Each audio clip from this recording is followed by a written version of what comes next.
moo toogaat ba mu yàgg may leen état d'urgence dina am na may leen couvre-feu lañ ciy teg am na may leen état de siège lañ ciy teg après am na may leen après lañ ciy teg mooy leen généraliser couvre-feu bi ba mu egg ci confinement ca lañ jëm mais gis nga gars yi bu ñu eggee ci confinement boobu noonu bis bu ñu eggee ci confinement bi gouvernement bi lan nga koy arrangé mooy population génn révolté wu loolu daf ko arrangé wu comment la na ko arrangé yàgg naa leen wax ne pour gouverner il faut que pour gouverner wala ba nga voté ay loi wala nga def benn solution il faut créer lu tax besoin solution boobu am mooy maanaam bu dee da ngay gouverner nga bëgg a andi benn projet de loi wala nangam bu koo def te Sénégalais ñëpp d'accord kenn du ko contesté da ngay créer condition yooyu moo tax may la exemple bu ndaw ma jox leen ko ci tey ji industrie armement bi tey bu ñu bëggee jaay seen arme yi bu ñu ko bëggee jaay il faut que ñu créer ay guerre bu ñu créer guerre dafay légitime ñu mën a jaay ay armes pour que seen mën a écouler seen produit yooyu xam nga yéen a ngi comprendre aussi tamit gouvernement bu bëggee woote projet de loi wala nangam dafay def exprès mu créer condition d'insécurité pour mën a woote benn loi de sécurité bu nga xam ne ni population bu ne day gis ne yii lii bu ñu ko woote wut man du ma nekk ci en sécurité parce que kenn ku ne da ngay demander liberté da ngay demander sécurité da ngay demander leneen aussi itam bu bëggee créer condition pour kenn ku ne am ay liberté benn loi dafay def genre comme ça ñu réprimer homosexuels ñuy yuuxu rek ci ay nit wala nangam su ko defee kenn ku ci nekk dina kon que lu ñaaw li mu ngi am nañ fexe ba légitimer homosexualité noonu la état de gouverner moo tax ma ne noonu la ñuy def ci li nga xamante ne mooy Covid-19 bi yan condition nag lañ créé ba nga xamante ni tey pour nekk ci voie vacciner sénégalais yi condition yooyu jaralaat mi ba tey ci logique bi laay demee nee naa leen condition yi nga xamante ne moom la nar a demee en réalité bokk na ci condition yu excusez-moi ngeen jégal ma gars yi damay branché son PC condition yi nga xamante ni moom la nar a demee ok anyway dañ continuer noonu garaawul léegi condition maanaam après tii ma planté s'il vous plaît yéen a ngi dégg donc may leen condition yi nga xamante ni moom la état bi mën a créé muy leen augmenter cas yi gars yi newoon naa leen jaar nañ fi ci ay événement religieux Mara fermel tuuti dafa leer waaw baax na fermel tuuti baax na newoon naa leen état jaar na fi ci ay événement religieux baax na Mara n'est-ce pas ay événement religieux jaar na fi yu bari suñu borom suturaal nu may nu jàmm ak tawfeex gars yi gën sa benn cas augmenté wul gars yi bu ñu nax suñu bopp sénégalais yi soluñu masque bu ñu gisee policier wala nangam lañu soog a sol masque mais sénégalais yi soluñu masque nan d'accord ci loolu nan d'accord ne sénégalais yi raxasootul nan d'accord ne sénégalais tout le temps ñu ngi en contact ci biir biche yeeg marché yeeg fu ne ñu ngi fay daje en réalité xam ndax yéen nga may dégg les gars ñi jot a dugg partagé ndax ñeneen ñi mën cee bénéficier wu parce que tey defee moo ko feneen fii laa ko defee ci page sama page les gars léegi comme que nag loolu lañ def condition yi ñuy créé moom mooy dañuy jékki-jékki rek exploser cas yi jékki-jékki ay 300 cas ay 250 cas ay 100 cas communautaire ay 100 nangam Sénégalais su ko defee donc kon ñoom ñu commencé que ne conditions yi nga xam ne ni dañuy favoriser lan feebar bi gën a yokku dañu leen favoriser wala boog wala mën a fexe confinement bi wala couvre-feu bi mën a légitime Sénégalais bi accepté ko mooy lan fexe créer condition d'instabilité d'insécurité boobu noonu ñu créer ko muy leen augmenter les cas suñu augmenter les cas Sénégalais yëpp tiit wooy augmenter nañ cas yi affaire yooyu noonu yéen a ngi dégg su ko defee état ne confinement bi nangam comme ni tey bu ñu defee confinement bi donte am na ñuy manifester ci couvre-feu bi et tout mais tant pis parce que virus bi nelawul 21h di yeewu comment dire 8h wala 6h du matin di wala boog nekkul boulanger di xëy comment dire di xëy ay 10h ci guddi wala 21h ci guddi liggéey ba fajar dem di nelaw yi déedéet virus bi tout le temps mu ngi circuler mais est-ce que virus bi nu ko jox ci doyuwaay egg na fa wala eggu fa loolay wax ci tamit ci la bokk dinañ ci ñëw encore une fois plus donc ñoom bu defee ba créer condition yooyu qu'est-ce qu'ils vont faire ils vont dire que waaw confiné na Sénégalais yi nag yuux nag économiquement Sénégal mënut a supporter loolu économiquement Sénégal moo sonn ñiy génn fii taali ku ne ni nangam ngeen yaakaar ne loolu kan la arrangé état bi la da arrangé les gars te je vous dis su ma ko waxee daf leen di bett mais daal wax na la arrangé état bi les gars muy leen ñoom bu ñu créé li nga xamante ni mooy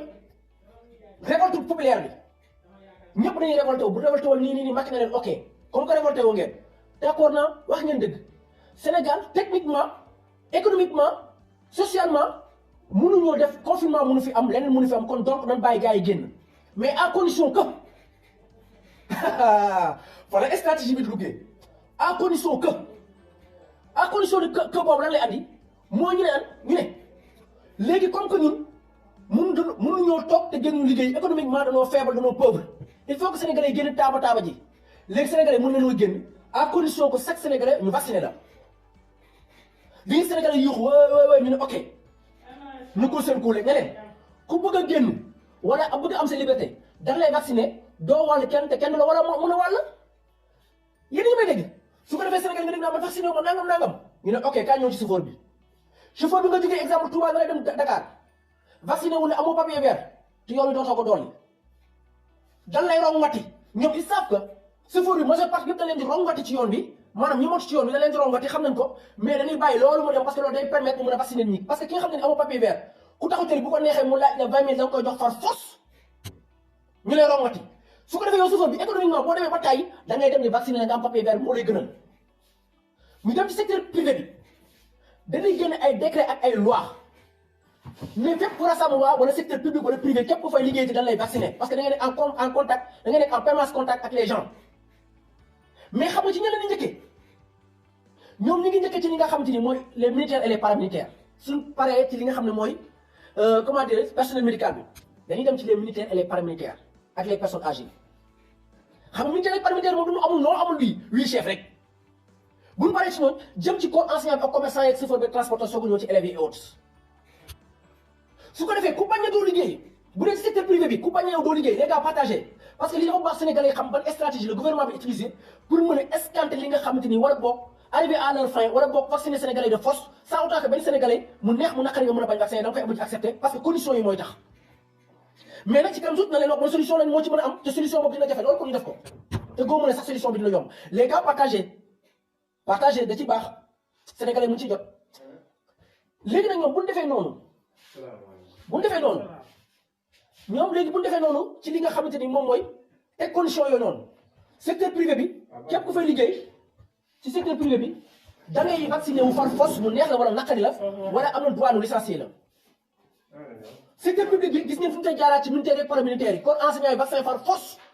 ci loolu sax dina leen permettre képp ko bëgg a mën a fay sa salaire ñu coché ne kii vacciné wu na ku vacciné wut mu ñu la fay sa salaire parce que li considéré jàngale woo comme que jàngale woo nag moo jox sa salaire parce que dañuy bañ a ne en contact avec les enfants danaan ku la wut a vacciné mënoo nekk en contact avec les enfants kon éliminer ñi nga xamante ni moom mooy les enseignants force dañuy vacciné wu ku bëgg a jàngale yëpp bëgg a fay ko salaire militaire yi moo am problème c'est faux c'est ça wax naa la stratégie bu ñu jël suñu paree ñu ñëw ci les commerçants jël agent yi ne leen dem nañ ci terrain yi ci marché yi ku vacciné wut na tëj bu mu jaay est-ce que yaa ngi dégg su ko defee les sénégalais yi nga xamante ni en réalité non prison yi na ñëw frère prison yi moom ñoom amuñu benn droit da leen di vacciner par force yaa asu prison yi da leen di vacciner par force amuñu benn droit ñoom moom par force da leen di vacciner directement sans que ñu demander seen consentement ni seen avocat taxaw ñu ko wax soit par force da leen di vacciner les gars partagé ndax ñeneen ñu ci jot beneen gëm ziar naa la partagé ko ci yow laa Sadio nga partagé ko ci page yëpp gars mu cee jot page yëpp parce que lii page bu bees la tey nag bëggoon naa invité ñoom Médoune ñoom gars yëpp bëggoon naa leen invité macha allah mais malheureusement dama anticipé def ko mais incha allah dañuy ñëwaat ma invité gars yëpp ci page bi incha allah léegi nag su ñëwee si force def na stratégie ba ñëw ci commerçant yi ne leen ku bëgg a jaay da ngay vacciné wu parce que tey jii ku bëgg a jaay da ngay dem def visite médicale yéen a comprendre noonu la ñuy créer conditions yi su ko defee par rapport aux élèves dana ñëw ci école yi dire aux élèves ku bëggoon dugg jàng da ngay vacciné wu parce que sinon da ngay contaminer say morom moo tax booy xool. benn député français bi nga xam moom mooy comment dirais-je génn na fi ne les autres duñ sacrifier pour les autres muy lan ku bëgg a promener wala nga ban ci restaurant yi dañ lay vacciner ku nangoo vacciner mooy dem gis nga stratégie boobu la gars yi teg fii au Sénégal mu neex mu naqari est-ce que dañu may dégg suñu paree ci stratégie boobu noonu nga xam te ne moom lañ def au Sénégal vacciné wu dina am quelques ciy bañ waaye ñi ciy bañ économiquement dañuy épuisé wu techniquement dañuy épuisé wu dañuy mujj lan accepter li nga xam mooy vaccin yi parce que boo demee économiquement ba nga xam te non Yaasu je vous le jure que li nga wax ni mooy révolution totale moo mën a changer fin yooyu parce que ci kanam tuuti dinaa ci ñëw pour ngeen gën a comprendre yaay Asu mais partager les autres Sénégalais mën a jot ci li nga xamante ni moom moo am pour que ñu mën a comprendre stratégie yi. maaleykum salaam Fadi léegi gars yi bu ñëwee teg stratégie boobu dina am ñoo xam ne ñu ko suivre ku ko suivre secteur public bi ñu dàq wala boog ñu aj say salaire ak say autres ba keroog nga nangoo vacciné wu. ki nga xam te ne suivre ko secteur privé bi ñu tegee la à côté ba keroog ngay nangoo vacciné wu kuy def transport pareillement kuy jaay pareillement kon ça veut dire que ñoom conditions yi créé nañ ko déjà ci na nañ ko créé moom mooy instabilité mooy Sénégal yi génn révolté wu ñoom loolu mooy seen fin dañ def couvre-feu confinement Sénégal yi révolté wu Macky ne wax ngeen dëgg man jox naa leen raison mënatuñ koo dundoo ndax virus bi il faut ñu dund avec mais comme que déjà commandé nañ vaccin yi pour ñu dund avec là il faut que ñu vacciner Sénégalais yi ndaxte ku mën a génn doo wàll ci kenn doo wàll ci keneen doo wàll bu ko def boole ko ay décret ak ay loi kenn mun ci dara su ko defee nag képp kuy jël liggéeykat wala kuy embauché nit wala kuy dawal sañ nga laaj nit par force mu nekk mu naqari papier vert ça veut dire papier bi nga xam moo wane ne vacciné wu boo ko laajee doo utiliser wala du mën a transporter wala doo dugg wala doo liggéey ok léegi ñoom bu demee foofu techniquement Sénégalais dañuy dem ba xamante ni mu rythme boobu attanatuñ ko parce que économiquement Sénégalais du épargne économiquement Sénégal dañoo dépendant économiquement mënuñu ciy génn dañuy dem accepter vaccin yooyu noonu ku ko bañ quelques mois laa la jox yaa asu par force nga nangu ko léegi nag lan moo nekk ci vaccin yi sànq expliqué naa leen lan moo nekk ci vaccin naa leen nee naa leen am na ñoo xam dañ leen a vacciné ñu testé leen positif am ñoo xam dañ leen a vacciné ñu feebar am ñoo xam dañ leen a vacciné ñu paralysé am ñoo xam dañ leen a vacciné ñu perte seen làmmiñ ay dëkk yi nga xam ne ni accepté tuñ vaccin yi ñu ngi koy remettre en cause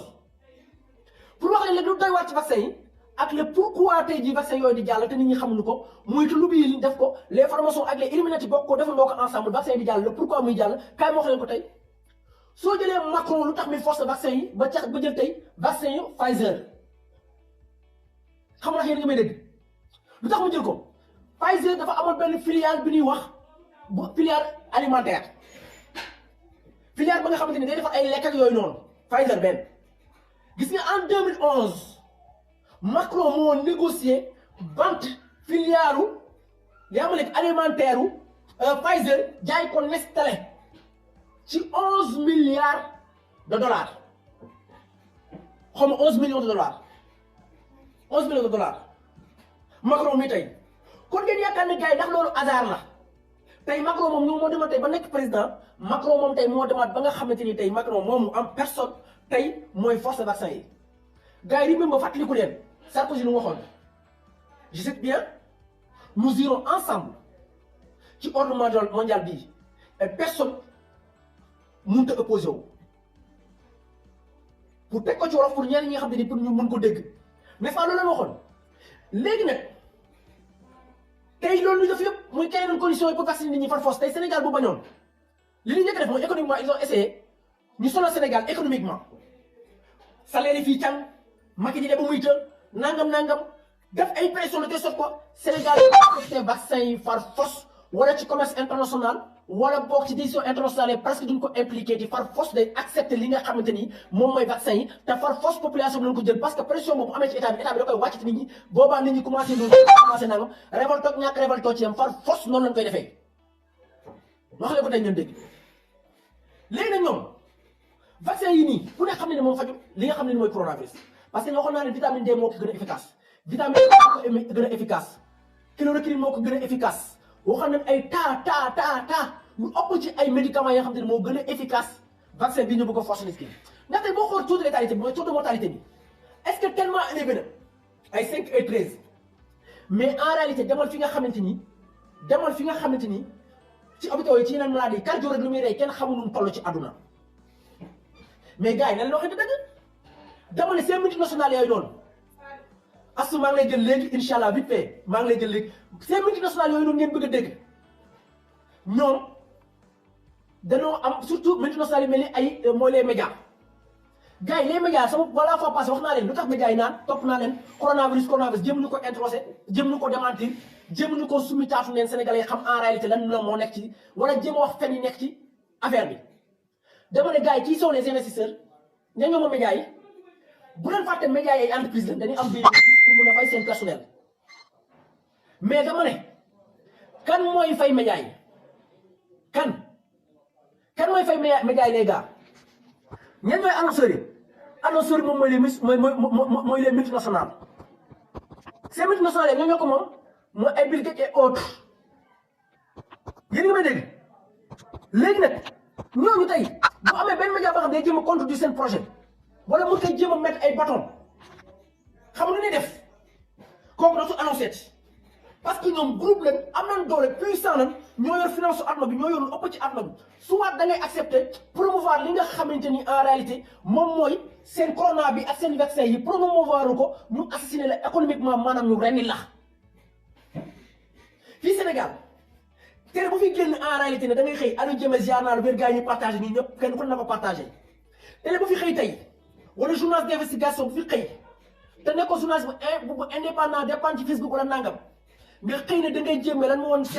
coronavirus suba sa télé doo fay say employé publicité yi ngeen di gis yëpp ay xoolal ay Nestlé ay usines yi fi nekk ak yi publicité jumbo yëpp mais yëpp ñooy borom ñoom ñoo ñu nekk borom ñoom ñooy borom vaccin yi ñoom ñooñu borom vaccin yi ñoo bëgg a dem ci ordre mondial bi ñoo bëgg a dem ci ordre mondial bi ñoo bëgg a def monnaie unique jiite àdduna bi ñoom ñoo am seeni caprice ça veut dire que ils sont en complicité avec les médias en même temps ils peuvent mettre mënoo def pression ci état bu ci bëgg a xaar ñu def ci yow pression wala boog augmenter wala nanga nga accepter vaccin yi ba wàcce ko sa ko population bi révolté wu mais finalement ñu accepter li nga xam te ni mooy vaccin yi mais nag am na solution mais solution bi dafa xaw a doy waar ci kanam tuuti bu ñuy xaw a jeexal nañ ko wax tuuti solution bi moom yaakaaru moo ne ci àdduna sénégalais nañ ko def parce que solution bi moom gars yi billaay wallaay ni muy demee yaakaaru moo ci àdduna ne sénégalais nañ ko accepter war di ko def man boog sama xalaat bu gàtt bu ñu ko accepter na ma jaaxal lool sax waaw parce que solution yi moom ñu ngi ci ñëw léegi sa machine laay branché wala en même temps bëgg mu ñëw ma mën a génne yenn produit fii yéen a ma gën a xam parce que dafay commencé vidéo machine bi maa ngi jégalu les gars day ñëw rek day baax gars yi partagé leen vite fait ñu profité wala partagé parce que les Sénégalais dañoo war a nekk au courant de ce qui se passe les Sénégalais dañoo war a nekk au courant de ce qui se passe oh ok mën naa jaww rek président ok yéen a ngi dégg léegi pourquoi médias yi mënuñu leen a combattre loolu la en réalité muy leen ñoom ñooy principal bailleurs yi certains médias sax ñoom ñooy borom médias yooyu ñooy fay seen employé ku neex ku naqari ku bëgg nga toog ku bëgg nga baax est-ce que yéen a ngi comprendre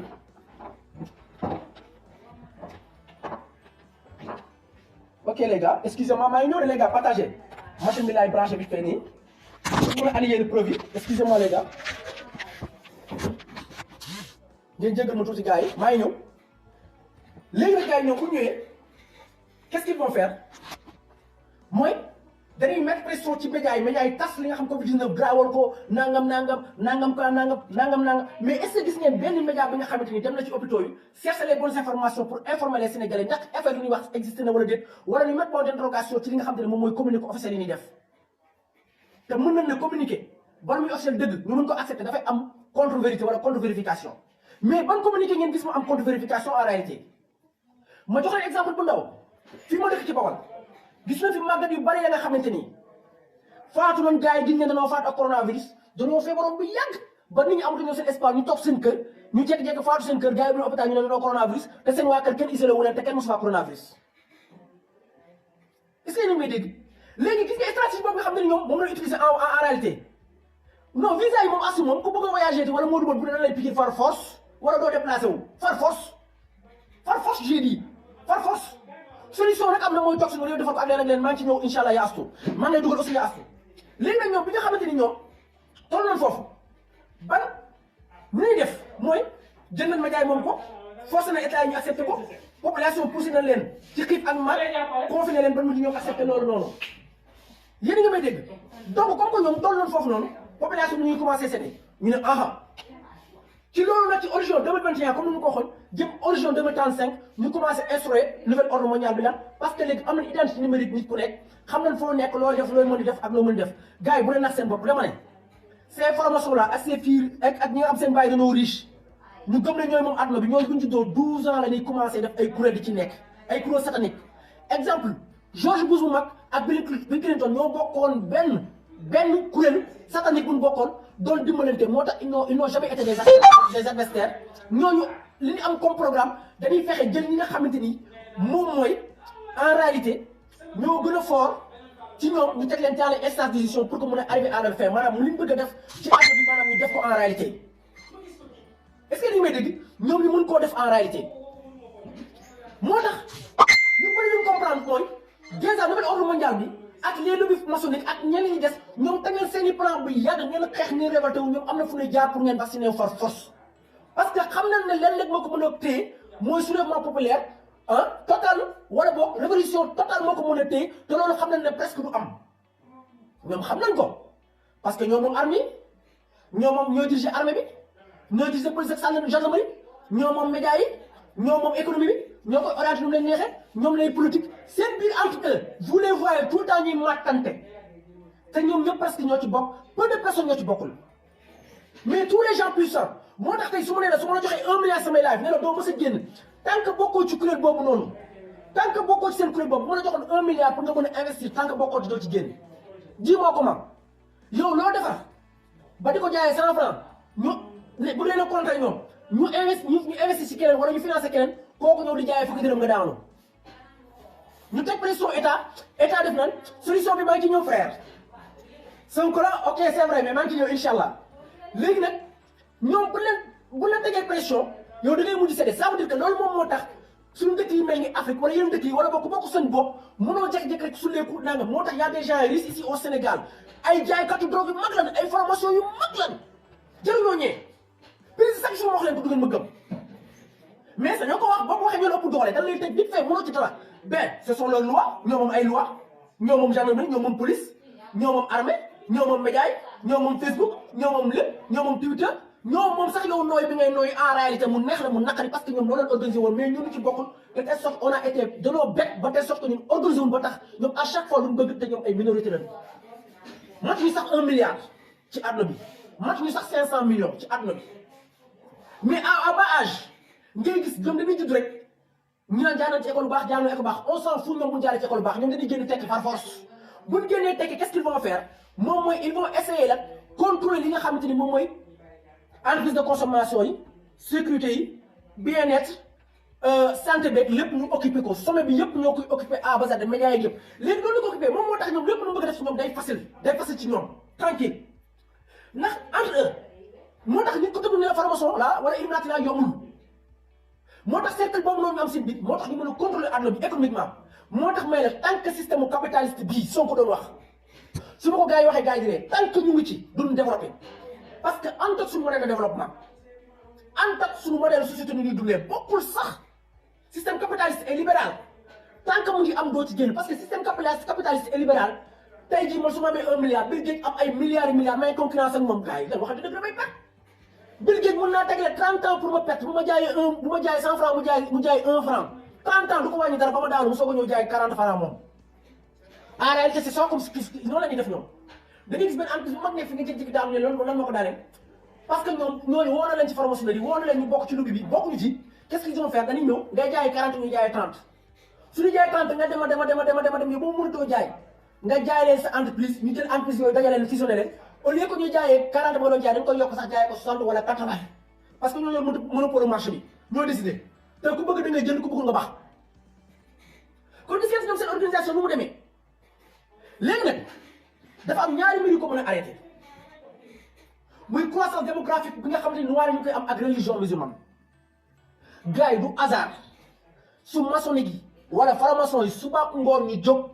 di xeex li nga xamante ni mooy islam am na moral islam am na état d'âme islam am na lu muy toléré am na lu mu mënta accepté xam ndax yéen ñi may déggam déet léegi nag xam nañ ne ñoom islam nanguwul yenn affaires yi te bu dee yeneen religion yi wala yenn affaires yi mën na souple ba nangu yenn affaires yi en réalité gars yi partagé leen li sur tous les pages partout nit ñi xam ce qui se passe c'est très important partagez les gars vite fait partout seen page messenger partout gars yi xam ce qui se passe léegi nag moo tax nga gis ay Macron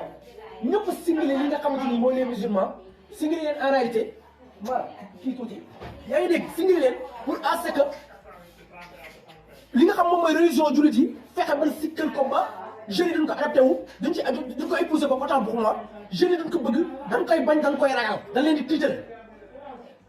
parce que loolu daf leen di yàqal li nga xam te ni mooy far nar a jëm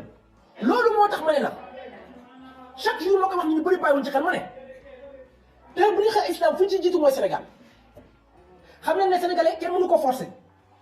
mais su ma nee ne Touba mu ngi ci viseeru franc-maçon yi ak yeneen chef ak waa Kër Baye Niass du ngeen ma gëm la pourquoi demandé leen ma ko xam nga ne pourquoi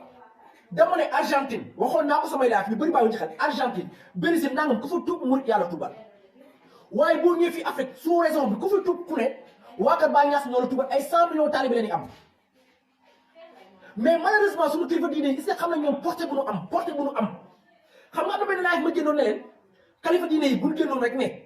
Macron na regretté lu wax wala képp ku ma gëm boycotté produit français billaay wallaay suba Macron demandé pardon xam nga yéen a ngi may déggam de pour stratégie yi ñu utiliser fi mu toll nii fi ma nekk mooy stratégie yi ñu utiliser pour lan jël islam ren yi sànni na leen parce que bokk na ci li leen di baare ak li ñu ñuul yi màgg bokk na ci leen di baare instant bi mag maa ngi ci islam wala boog croyance yëpp wala boog gëm-gëm yëpp ndax tey jii boo jëlee Wakar Baye Niass tey ñu joxoon loolu noonu jël message bi jox ko seen taal bi yëpp may la ba Nigéria Ghana Burkina fu ne dañuy boycott lépp luy produit français yi ngeen waa kër Cheikh Ahmadou Bamba waxoon ko ñëpp dañ koy boycott Sénégal jëm ba ay Brésil naka su doon noonu kon France ñu commencé souffrir nga jël waa kër si El Hadj Malick wax ko ñu ëpp ci naar yi dañ leen di suivre dañuy ànd ci loolu ñu wax commencé ko boycott léegi nag ñoom ñu xam ne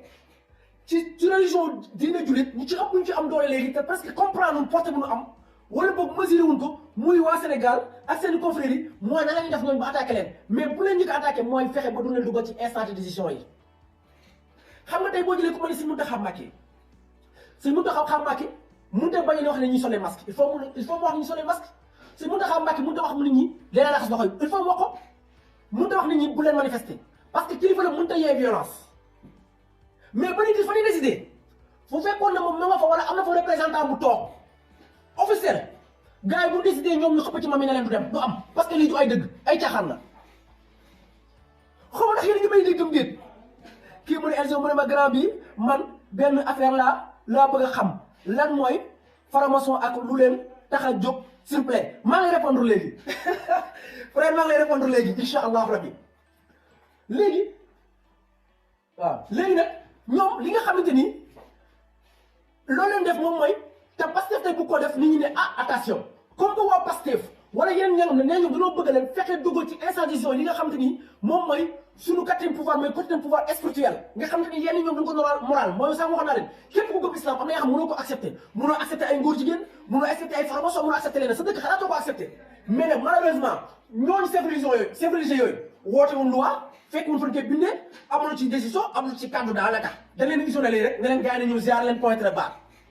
moo tax officiellement ba tey nangu leen a nangu ba tey mënoo leen comprendre ba tey mënoo leen a dugal ci instant décision ndax xam na ne ku leen dugal ku mel ne si Moustapha Sall tey nga dugal ci instant décision yi wala nga jël xarit porte-parole Tidiane nga dugal ko ci caaxaan yi gars yi duñ ko def léegi parce que pouvoir moom mën a contre pouvoir ñoom bu amoon seen pouvoir leen oto moom pour mën a contre pouvoir Macky bi lu ko neex la koy def wala nu ko neexee la koy defee xam nga yéen nga may comprendre ngeen ñu ne comme que ñooñu dañuy waa Sénégal nañ fexe ba ñooñu bu leen dugal ba am kaddu nañ fexe ba lu ñuy def rek ñu nekk en phase ak gouvernement bi parce que yow boo foo bokkul fenn amoo fa baat boo fekk da ngay mujj nekk en phase ak ñooñu mooy ne da ngay mujj bu ne waaw nga ne waaw parce que kilifa nga mënoo yee fitna kon gis ngeen ni façon bu ñuy reyee li nga xam ne mooy islam bu dee yéen dëkk yi moom naari da leen di gën terrorisme point très bas ñoom la noo assassiné yomb na bi fee ñu gën terroriste gars yi yuxu gën leen terroriste point très bas mais bu dee Sénégal moo leen ko gën te ñoom ñu ngi yokk ay taalibe Baay Ñas doo leen dégg mukk ci ay terroriste doo dégg murid ci loolu doo dégg keneen loolu ñu ne ñii nag ñoo commencé yokk doole islam ñii ñoo tax te islam jullit yi nekk 52% voire même 53% mais chiffre ni joxe du dëgg mooy comme leen waxoon ci carte yi nga xam te ne moom lañ joxe muy carte mercato bi ak carte bi nga xam te ne moom mooy carte mondiale bi ñuy jàngale bokkul dimension yi bokkul c'est pas vrai wax naa leen ko ay yoon Sénégal moo ëpp Grande-Bretagne ak Belgique bokk boole Sénégal ko loolu moom wax naa ko ba sonn duma ci sax nekk di wax di waxaat léegi nag loolu leen stratégie boobu leen utiliser boo xam te ni kilifa diine du am kaddu ci li nga xamante ne mooy stratégie seen kaddu mooy lan ah feebar kat ñëw na nguur gi nee na feebar ñëw na leen moytu nana ñëw na soo leen mas fa leen di mën a yem point très bas parce que kenn impliqué wu leen ci gestion dëkk bi wala gestion dëkk yi pour ñu mën a comprendre te ñoom ñoo la gën a xam ne bu dee li arrêté progression homosexualité wala boog li ñu bëgg seen objectif leen rek moo mën a arrêté seen loolu muy benn affaire moo ko mën a arrêté muy islam wala boog gëm-gëm boo mën di jël ba ci religion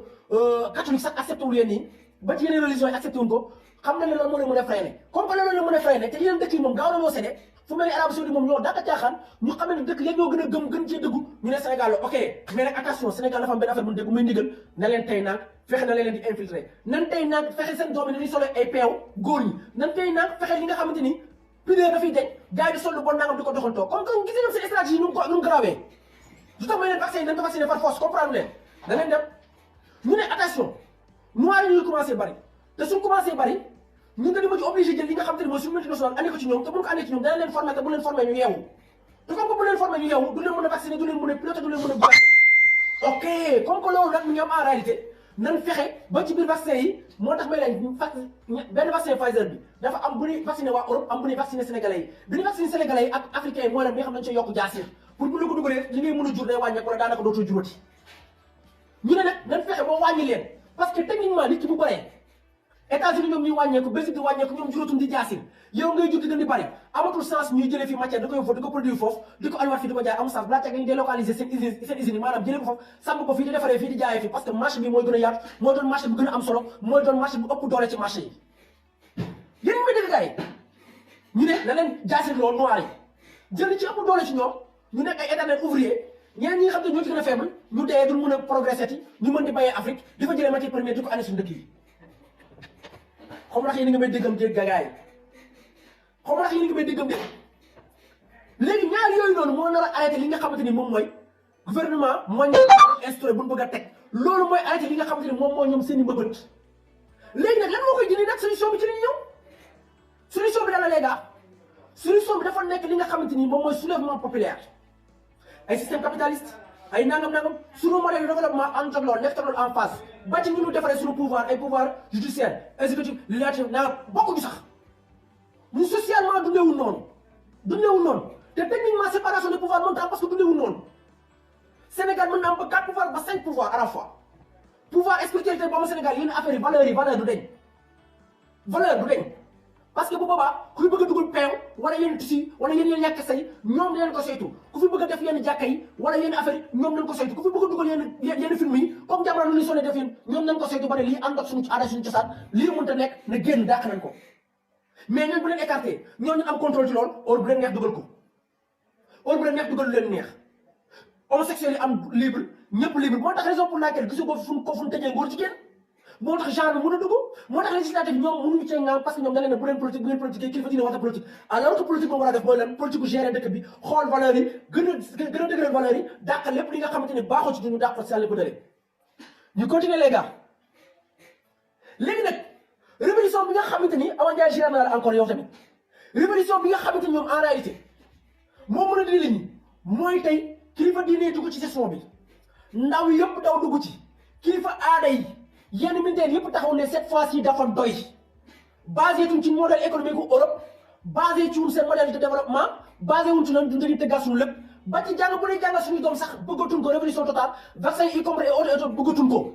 léegi bu kenn voyagé te ñëpp toog ci dëkk bi ñu bay bu ñëpp toogee dëkk bi état du Sénégal tey jii laa bu jëloon 1000 milliards def ko ci bay bi kenn dootul xëy Sénégal fii ak 5 ans ndox soxla wu kenn ndoxam courant nañ ko am ndax léegi am na pétrole par force transport yi mën leen commencé transformé bu boobaa si ñoom ñooy ñëw di laaj suñuy matière première di négocier ak ñun est-ce que dinañ leen soxla en réalité mais dama ne ñoom bu bëggee arrivé à leur fin condition yooyu noonu ñu ko teg parce que condition yooyu bu ñu ko tegee Sénégalais bi day yeewu su condition yooyu bu ñu ko tegee Sénégalais bi day bañ yenn yi comme que Sénégalais bi day bañ yow bu ñu tegee condition yooyu Sénégalais bi dañ koy xañ condition yooyu pour di ko teg condition de pauvreté pour que mu mën a lu ñëw mu accepté ko nangu ko accord de pêche nangam vous êtes obligé ngeen séddee ngeen nangu loolu noonu nga xamante ni moo tax ku naan maa dul vacciné wu da ngay nax sa bopp te est-ce que révolution boobu noonu ñu am est-ce que kilifa diine yi daaw yeeg militaire yëpp doon jóg ne ça suffit bëggatul système bi li ko Sonko di waxee gars yi duñ dégg bëggatul système bi dañuy réformer tout à zéro basé wu ko suñu aada ak suñu cosaan suñu gëm-gëm ak suñu manière de faire ak suñu manière de vivre tant que defu leen loolu vous allez être vacciné de gré ou de force sinon vous n'allez pas du ngeen circuler sinon du ngeen liggéey te ku ci soog sa njaboot xiif moo la awa billaay wallaay lii ma la wax nii dara du ci deñ muy étape bii ñu jël ñoom moom la ñuy jël par force day am techniquement bàyyi ma la exemple rek tey lu wax def ñu couvre-feu Sénégalais am ñu ñaxtu ñu jël militaire yëpp taxaw far force couvre-feu ñëpp nangu ko far force toog na ba mu yàgg nekk masque ok xam nañ ne ñoom ñoo la gën a xam ne Sénégalais yor nu masque ñoo gën a xam ne feebar bi sonalu Sénégalais ñoo xam ne taux de létalité bi ngandut maanaam taux de mortalité bi ngandut qu'est-ce qu'ils ont fait moom mooy dañ la ko forcer yow na ko teg si jë rek wala si sikkim ils s'en fout noo ko utiliser faire semblant est-ce que def ñu ko ñun ñëpp moo tax may la quand quelqu'un dit que tey jii boo naan du vacciné wu gis nga même technique yi la ñuy tegaat muy lan dañ lay xiifalaat forcé la créé nga liggéey créé nga disponible ya xañee sa liberté finalement nit ki ñaari boo ko xañee ci àddunaam forcé mu mujj opposé bu amul solution mu nangu li ko wax muy leen boo ko xañee li muy lekk ak lu muy naan xañ ko liberté ñaari mbir yi moo gën a fondamental ci àddunaam ci àdduna doomu ci doomu aadama ci àddunaam boo ko xañee far force li nga bëgg doo koy def te yàlla nag ba nga xam ne bu toogee amul fu mu ko jooyee moo tax si quelqu'un me dit que du ma vacciné wu da ngeen di toog ngeen ne ko mbëllee reetaan ko ba mu bëgg dee ma xam nga da ngeen xam ne kii dee déliré parce que li koy dindi mooy nee naa la mooy ñëpp jug àndandoo ne bëggatul système bi avoué dëgg bi mais est-ce que pare na kii nee na ma attention le gouvernement veut augmenter le cas bien sûr frère c'est ça loolu mooy stratégie bi sànq wax naa ko réveil maintenant wax nga dëgg maam mon frère noonu lay demee il faut dañuy augmenter cas yi suñu augmenter cas yi Sénégalais yuux wooy ñu créé lan état d'urgence état siège couvre-feu Sénégalais yi gën révolté wu yuuxu fii toxale fii nangam état bi nag d'accord naa comme que da nga yuuxu wax nga dëgg techniquement mënuñoo dund confiné wu parce que ñu dañoo ndóol ak yooyu noonu nga d'accord ñu ne waa léegi mais xam nga lan mooy mais bi ku bëgg a doxi wala ku bëgg a doxi sa soxla wala ku bëgg léegi dañ lay vacciné wu ok xam na loolu xam nga vacciné wax nañ ko ba légaliser ko ok yow nga ne man dama vacciné wu damay voyagé jógee Njaaréem dem Touba ci yoon bi dañ lay arrêté ku vacciné wu ñu lay xam ne ay 10 000 mënoo cee dëkk parce que man technique parce que financièrement attanoo ko chauffeur bu nangu ta vacciné wu mooy loolu ku vacciné wu wàcc la parce que ku ne da nga liggéey fas da nga séddee ñu dem ci commerçant bi wàcc gars yi ci marché bi xam nañ ne yenn saa yi nit bañ a vacciné wu sax mais ku ñëw mu buuxal la dara waaye dañ cee mën a dëkk man su ma nekkoon homme de tenue mu leer ma ne vacciné wu chaque jour ma ñëw nga jox ma 20 000 boo sonnee da ngay dem vacciné jiw parce que 20 000 yooyu mënut a continuer sinon da ngay daanu ñu ñëw ci professeurs yi ne leen ku vacciné ok da nga koy impliqué def ko lan ci nga xam te ne mooy sa paiement wane na vacciné nga mën ngaa percevoir sa salaire léegi nag lu tax doo percevoir boo bañee vacciné lu tax doo percevoir sa salaire mooy dañ naa la doo nekk en contact ak xale yi te ndaxte vacciné woo te comme que jàngale woo mënoo nekk en contact ak xale yi mënoo fayeeku nooy mujjee da ngay séddee militaire parlementaire moom muy chef non chef la ñëw ñu la vacciné par force ñu nangu amuñu syndicat amuñu leen amuñu fu ñu ko jooyee moo tax sénégalais bu taxaw naa la man dama vacciné wuree ko sànq nag ci solution yi laa nekkoon frère dama doon ñëw pour nga comprendre tuuti solution yi dama leen ko wax waxati ko gars yi bu leen sonn solution bi xam nga la mooy raser gis nga boo ko raser wu nan la vacciné te gis nga bu la xasee vacciné lu des sa àdduna nga bañ nga bëgg nouvel ordre mondial bi day dem ak loo mën di gëm ak loo mën di yaakaar par force day dem parce que bu la vacciné bàyyi ci yow ay nanoparticules yi nga xam te ni léegi mënuloo manipuler nanoparticules yi ci 5G bi parce que nee naa 5G bi li tax gars yi sawar si ci guerre di ci reyante 5G arme la bu gën a doy waar ci àdduna bi 6G moom mu yéex li tax États-Unis ak Chine ci guerre parce que ku ayor 5G bi ëllëg di nga mën a contrôler individu ci am na yëpp parce que nit bu la naree xeex bu la neexee nga toog fi nga toog manipuler envoyé ko décharge parce que li ñu koy piqûre moom am ci biir loolu dem ci cerveau bi bu demee ci cerveau bi kenn fa benn tumeur wala nangam kooku finalement day dee lii ma leen wax dara du ci deñ xam nga yéen nga may déggam déet dem nañ ba nga xamante ni seen caprice parce que ku mel ni Bill Gates bëgg na dee milliards yi yëpp bu soñu du dee dem nañ ba nga xamante ni dañ koy nëbb mais dem nañ ba nga xam ne ni xamul naan mais mort cérébrale dem nañ ba nga xam ne ni dañuy capable jël bopp ni teggi ko tegaat ko ci yaramu keneen mu ko ne dund xam naa bu ñu wax nit ñi ne ah ñooñu dañuy sóob nangam kër c'est la réalité allez faire vos recherches ban commencé mën a opérer cœur jël cœur sànni ne la teg opérer nit ki ba mu pare ñu xaat ci cœur bi noonu lañ mën a jëlee bopp muy ko ne di dund mais financièrement du ñëpp ko attan c'est pour les riches c'est pour ñi nga xamante ni moom mooy satisfaire caprice ñi nga xamante ni moo dem Elon Musk dem na ba nga xamante ni Elon Musk mel mu moom Tesla dem na ba nga xamante ni nee na plus ñu implanté ko sa cerveau yow mos nga toog fi nga toll sa bët ngay connecté woo sa bët ngay commenté sa bët ngay connecté woo foo toll sa bët ngay waxante sa kaw bopp nga c'est déjà c'est disponible essayé nañ ko ci mbaam xuux am ci ay nit ñu ko déjà essayé techniquement sa bopp ngay taxawee li nga xalaat plus bi interprété ko damaa bëgg a tëj sama nekk maison intelligente yi mu tëj ko foofu lañ jëm ak ñun moo tax si quelqu'un ma di ko duñu vacciné wu à condition que nga lay wax wala mais kenn Sénégal kilifa diine ak aada ak cosaan ak ñëpp a ciy yem xale ndaw xool xar yeeg bëy ñëpp ay jóg révolté wu pour que mu bañ a am ba pare doo révolté wu yem ci de da ngay révolté wu changer ce système sa condition de vie nga koy changer parce que boo ko bañee pression buy xaaj sànq ndax nee naa leen pression bu ñuy teg état bi ban pression la mooy pression boo xam ne après dañuy tëj lépp li nga xam ne mooy si financement yu jóge extérieur nar a ñëw ci yow dañuy tëj mais loolu nag boo ko bëggee am xam nga moo koy def mooy lan désormais ñu commencé favoriser bay moo tax parce que bu ñu ko defee mu ne ah ñii ils ont compris l'argent de demain léegi yow boo ko bañee